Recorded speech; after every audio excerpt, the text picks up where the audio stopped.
नमस्कार साथियों, आपके अपने YouTube चैनल AV97 क्लासेज में आपका हार्दिक स्वागत, हार्दिक अभिनंदन है।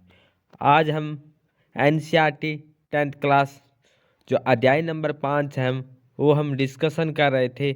इससे पहले हम पार्ट 1 का वो हम अध्ययन कर चुके हैं। उसमें हम मुद्रण संस्कृति और उसके बारे हमने विस्तार से जाना कि यूरोप में मुद्रा का प्रचलन कैसे हुआ, चीन में मुद्रा का प्रचलन है कैसे हुआ। ये हम इससे पहले जो क्लास थी हम डिस्कशन कर चुके हैं। आज के इस सेशन में मुद्रण संस्कृति और उसका असर है वो हम डिस्कशन करेंगे। जो भी साथी इस चैनल पे पहली बार आए हैं तो इस चैनल को सब्सक्राइब ज़रूर करें, ज़्यादा से ज़्यादा इस वीडियो को शेयर करें, लाइक करें, कमेंट सेक्शन में भी बताएं कि क्लास कैसे रही, क्योंकि ये एक क्लास जो हमारी है एग्ज़ाम बोर्ड के साथ साथ जो ऑल कंपटीशन एग्ज़ाम है उनके लिए भी बेहतरीन इम्पोर्टेंट क्लास रहने वाली है। क्योंकि हरियाणा में HSSC जो CAT एग्ज़ाम है उसमें जो 10th क्लास तक का जो लेवल है वो हमारे यहीं जो NCERT बुक है यहीं से क्वेश्चन बन सकते हैं। इसलिए ये क्लास इम्पोर्टेंट रहने वाली है। तो आज की इस सेशन को हम शुरू करते हैं, ज़्यादा समय ख़राब ना करते हुए, और ज़्यादा से ज़्यादा इस वीडियो को शेयर करें। मुद्रण क्रांति क्या थी? जो मुद्रण क्रांति और उसका असर, मुद्रण क्रांति और उसका असर। मुद्रण क्रांति क्या थी? छापेखाने का आविष्कार महज तकनीकी दृष्टि से नाटकीय बदलाव की शुरुआत नहीं था। पुस्तक उत्पादन के नए तरीकों ने लोगों की जिंदगी बदल दी। इसकी बदौलत सूचना और ज्ञान से संस्था और सत्ता से उनका रिश्ता ही बदल गया। इस लोक चेतना बदली और बदला चीज़ों को देखने का नज़रिया। नया पाठक वर्ग 3.1 छापे खाने के आने से एक नया पाठक वर्ग पैदा हुआ। कि छापा खाना आया है, छापे खाने के आने से क्या वर्ग आया है? नया पाठक वर्ग आया है। छपाई से किताबों की कीमतें गिर गई। छपाई से क्या हुई? किताबों की कीमतें हैं वो गिर गई।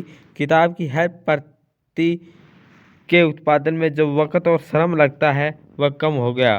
कि छपाई होती है, अगर हाथ से लिखाई होती थी तो क्या टाइम ज़्यादा लगता था, परंतु मशीनों से जो छपाई होने लगी है तो काम है बहुत ही कम समय और कम श्रम की ज़रूरत होती है और इसलिए टाइम बच जाता है। बड़ी तादाद से में प्रतियां छापना आसान हो गया है। बाजार किताबों में पट गई है। पाठक वर्ग विवृत होता गया है। किताबों तक पहुंच आसान होने से पढ़ने की एक नई संस्कृति विकसित हुई। अब तक आम लोग मौखिक संसार में जीते हैं। अब तक लोग किस में जीते हैं?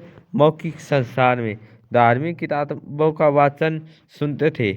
गाथा और गीत उनको पढ़कर सुनाए जाते थे और किस्से भी उनके लिए बोलकर पढ़े जाते थे। ज्ञान का मौखिक लेन देन ही होता है। लोग बाग समूह में दास्तान सुनते हैं या कोई आयोजन देखते आए हैं। आप 8वें अध्याय में देखेंगे तनाई है या खामोशी से पढ़ने की आदि नहीं थे।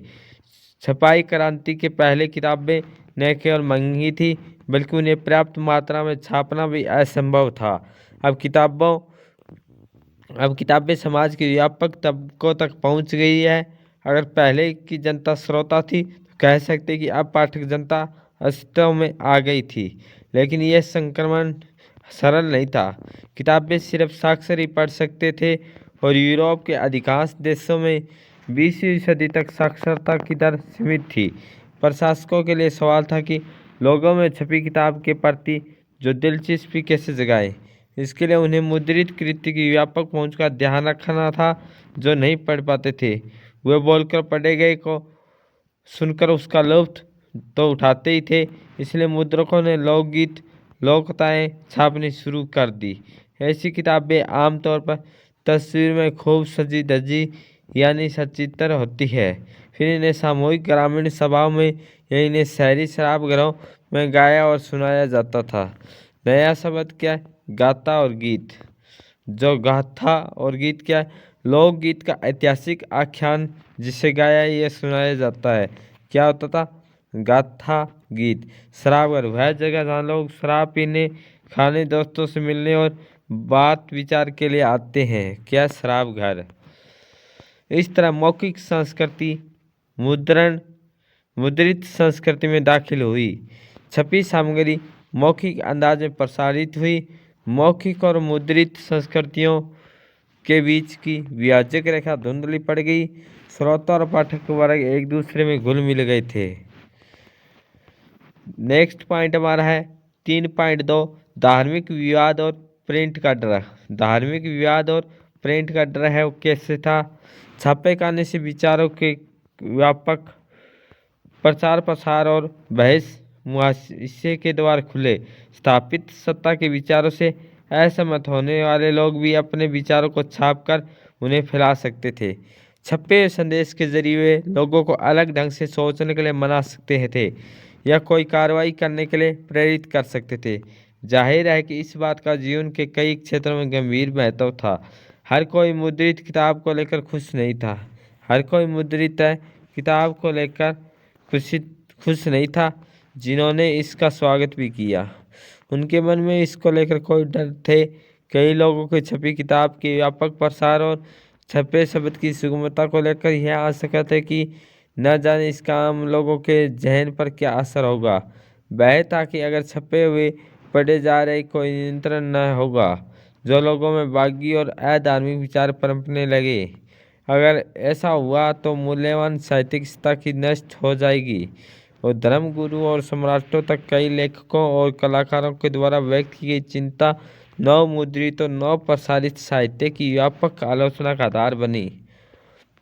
आइए देखें कि जीवन के एक क्षेत्र धर्म में इसका क्या असर हुआ। धर्म सुधार मार्टिन लूथर ने ये बार बार क्वेश्चन पूछा जाता है एग्जाम कंपटीशन में। पिछली बार परीक्षा में भी आया था जो हरियाणा पुलिस और जो क्लर्क का पेपर था HSC। लगभग क्वेश्चन ये बार बार पूछा जाता है कि धर्म सुधार जो मार्टिन लूथर थे उनकी जो रोमन कैथोलिक चर्च की कुरीतियों को आलोचना करते हुए अपनी 95वीं स्थापना लिखी कि जो धर्म सुधारक कौन थे, मार्टिन लूथर। और कौन, रोमन कैथोलिक चर्च की कुरीतियों की आलोचना करते हुए अपनी 95वीं स्थापना लिखी।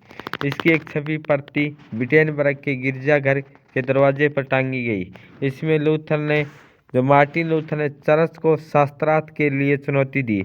जल्द ही लूथर के लेख बड़ी तादाद में छपे और पढ़े जाने लगे। इसके नतीजे में चर्च में विभाजन हो गया। प्रोटेस्ट धर्म सुधार की शुरुआत हुई।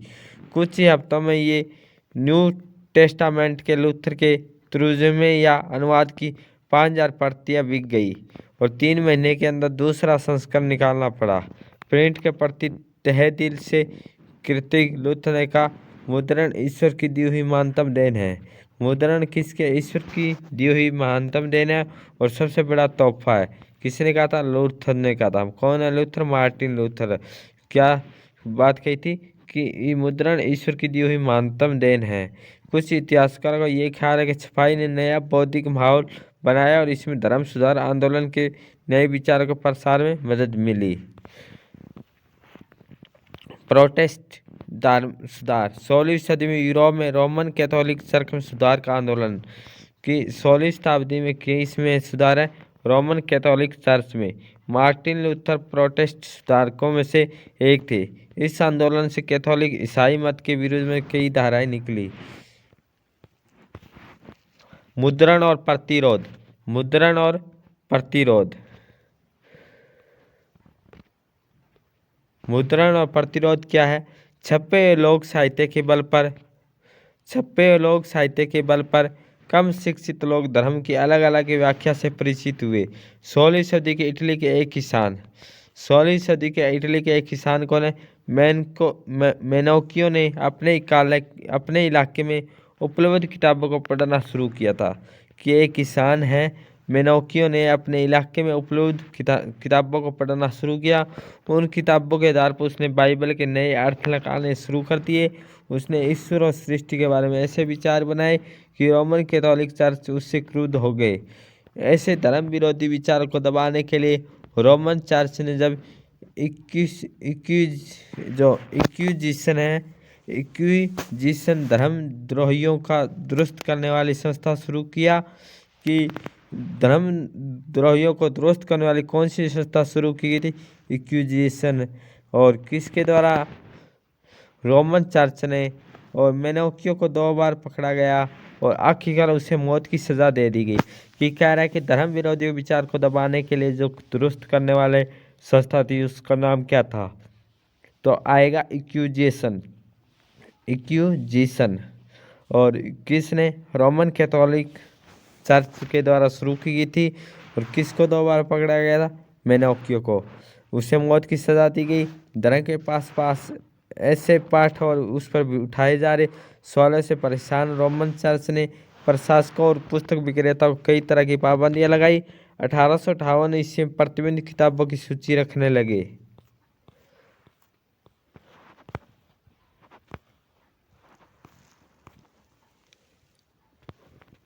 नया शब्द है इक्विजिशन।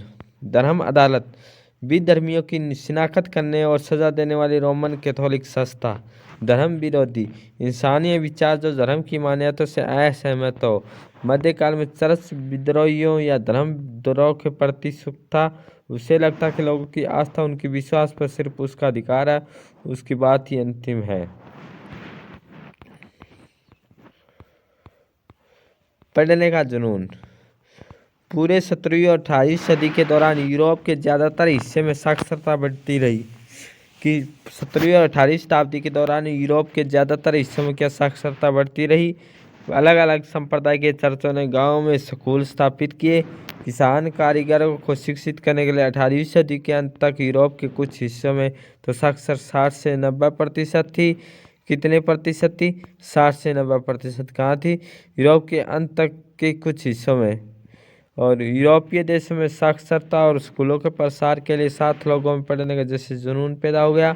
लोगों को किताबें चाहिए थी, इसलिए मुद्रक ज़्यादा से ज़्यादा किताबें छापने लगी। नए पाठकों की रुचि का ध्यान रखते हुए किस्म किस्म का साहित्य लगा। पुस्तक विक्रेताओं ने गांव-गांव जाकर छोटी किताबें बेचने वाले फेरी वालों को काम पर लगाया। ये किताब मुख्यतः पंचांग के अलावा लोक कथाएं, लोकगीतों की हुआ करती थी, लेकिन जल्द ही मनोरंजन प्रधान सामग्री भी आम पाठकों तक पहुंचाने लगी। इंग्लैंड में पेनी चैंप बुक्स या एक्वेसिया किताबें बेचने वाले को चैंपमैन कहा जाता है। चैंपमैन किसे कहा जाता है? चैम्बू बुक्स या एक्वेसिया। ये कौन है? पेनी में। और पेक्विसिया कहाँ है? इंग्लैंड में। किताब बेचने वाले चैपमैन कहा जाता है। इन कविताओं को गरीब तबके भी खरीद कर पढ़ सकते हैं। फ्रांस में वीडियो थिक ब्लू का चलन था, जो सस्ते कागज पर छपी हुई नीली जिल्द बंदी छोटी किताबें हुआ करती थी। इसके अलावा 4-5 पन्ने की प्रेम कहानियाँ थी और अतीत की थोड़ी गाथाएं थी, जिन्हें इतिहास कहते हैं।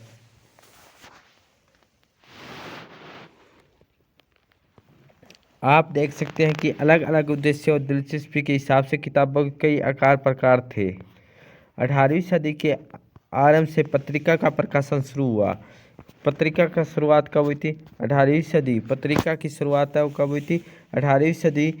18वीं सदी के आरंभ से सामयिक घटनाओं की खबर के साथ मनोरंजन भी परोसा जाने लगा।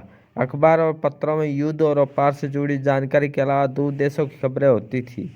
उसी तरह वैज्ञानिक और दार्शनिक आम जनता की पहुंच के बाहर नहीं थे। कि उस तरह वैज्ञानिक है और दार्शनिक आज भी आम जनता की पहुंच के बाहर नहीं है। प्राचीन व मध्यकालीन ग्रंथ संकलित किए गए।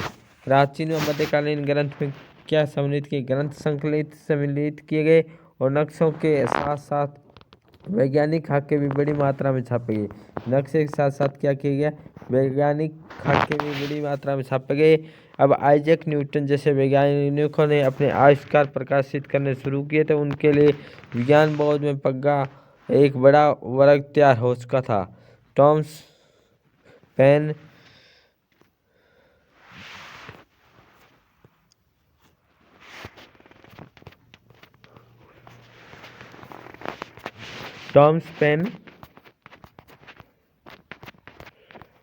कहाँ गया?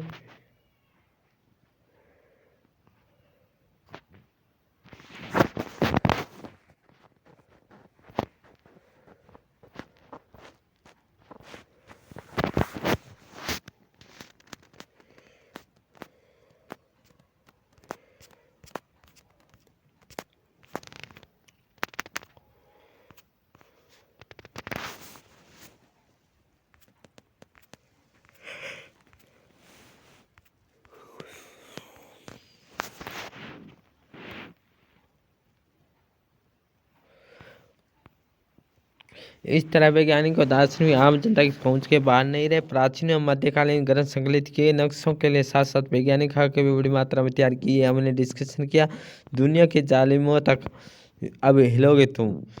18वीं सदी के मध्य तक 18वीं सदी के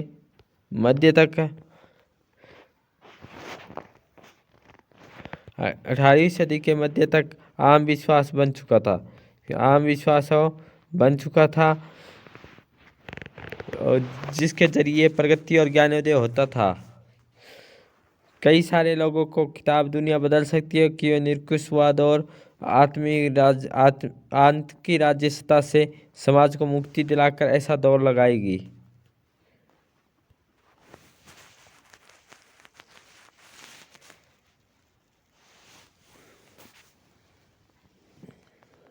अठारहवीं सदी फ्रांस के उपन्यास लुई सेबेस्टियन मर्सिये ने घोषणा की कि छापे खाना प्रगति का सबसे ताकतवर औजार है।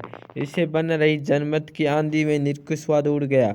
मर्सिये के उपन्यासों में से नया अक्षर किताब पढ़ने से बदल जाते। वे किताब को उठते हैं, किताबों की दुनिया में जीते हैं, फिर इसी क्रम में ज्ञान प्राप्त कर लेते हैं। ज्ञानोदय को लाने और निरंकुशवाद के आधार को नष्ट करने में छापेखाने की भूमिका के बारे में आश्वस्त मर्सिये ने कहा, हे निरंकुशवादी शासकों, अब हम तुम्हारे काम करने का वक्त आ गया। आप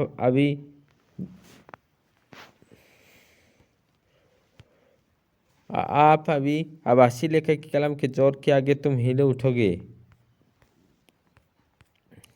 निरंकुशवाद राजकाज की ऐसी व्यवस्था जिसमें किसी एक व्यक्ति को संपूर्ण शक्ति प्राप्त हो और उससे पर कानूनी पाबंदी लगी हो, तो न ही संवैधानिक। तो वो क्या है निरंकुशवाद?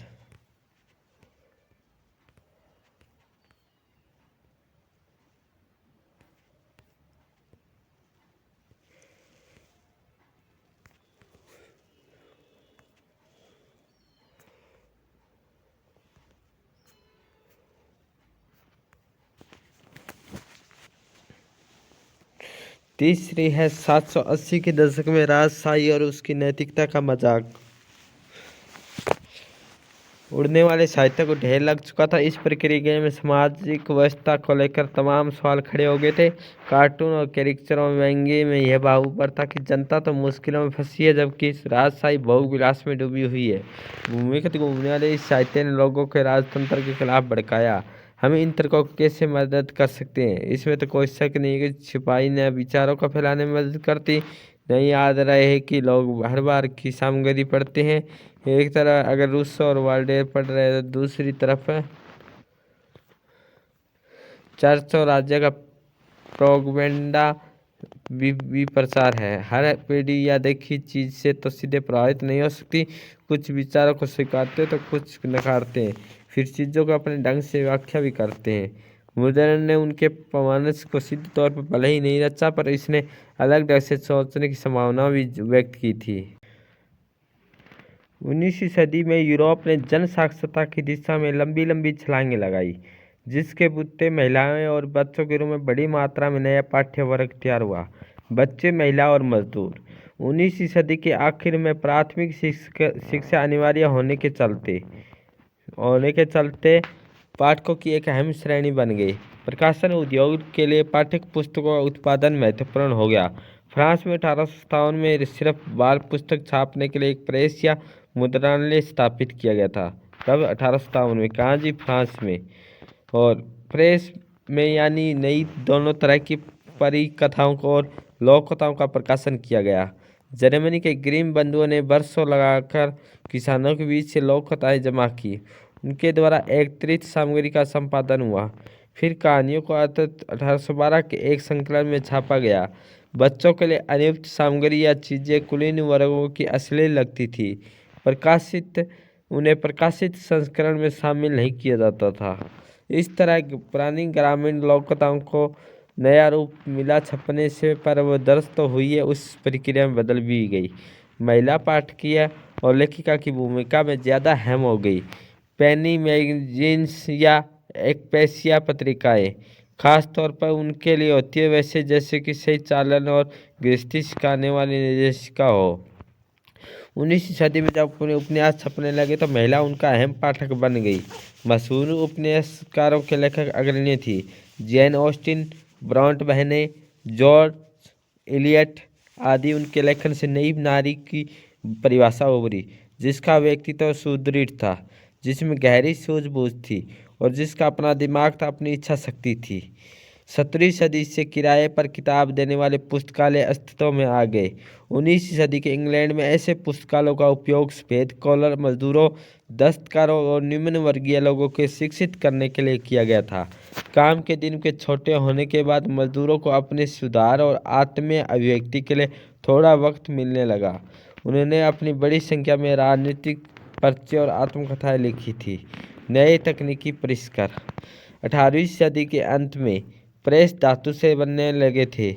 पूरी 19वीं शताब्दी के दौरान छापे खाने की तकनीकी में सुधार हुआ। 19वीं सदी के मध्य तक न्यूयॉर्क के रिचर्ड एम हॉल ने शक्ति चालित बेलनाकार प्रेस को कारगर बना दिया। प्रति घंटे 8,000 शीट या ताव छप सकते थे। सर्दी के अंत तक ऑफसेट प्रेस आ गया, जिसके एक साथ 6 रंग की छपाई मुमकिन थी। 20वीं सदी के शुरू से बिजली से चलने वाले प्रेस के बल छपाई का काम बड़ी तेजी से होने लगा। एक दो और चीज़ें हुई। कागज डालने की विधि में सुधार हुआ, प्लेट की गुणवत्ता बेहतर हुई, स्वचालित पेपर रील और रंगों के लिए फोटो विद्युतीय नियंत्रण भी काम में आने लगे थे। कई छोटी छोटी मशीनी इकाइयों में कुल सुधार की बदौलत छपे पन्ने का रूप ही बदल गया था। पाठकों, मुद्रकों और प्रशासकों ने अपने उत्पाद बेचने के लिए गुर अपनाए। 19वीं सदी की पत्रिकाओं ने उपन्यासकारों की धारावाहिक छापे, जिसे उपन्यास लिखने की एक खास शैली विकसित हुई। इंग्लैंड 1920 के दशक में लोकप्रिय किताबें एक सस्ती श्रृंखला और सीलिंग श्रृंखला के तहत छपी गई थी। किताबों को जिल्द का आवरण मुद्रण प्राप्त हुआ। टेस्ट का और भी 20वीं सदी की तकनीकी नवीनता है। 1930 की आर्थिक मंदी के आने से प्रकाशकों को किताबों की बिक्री करने का भय हुआ, लिहाजा पाठकों को जब जेब का ख्याल रखते हुए उन्होंने सस्ते पेपरबैक या आजिल संस्करण छापे थे। तो आज के इस सेशन को हम यहीं विराम करते हैं। जो हमारा नेक्स्ट टॉपिक रहेगा भारत का मुद्रण संसार। तो जो साथी इस चैनल पर पहली बार आए हैं तो इस चैनल को सब्सक्राइब ज़रूर करें। और आज के इस सेशन को हम यहीं विराम करते हैं।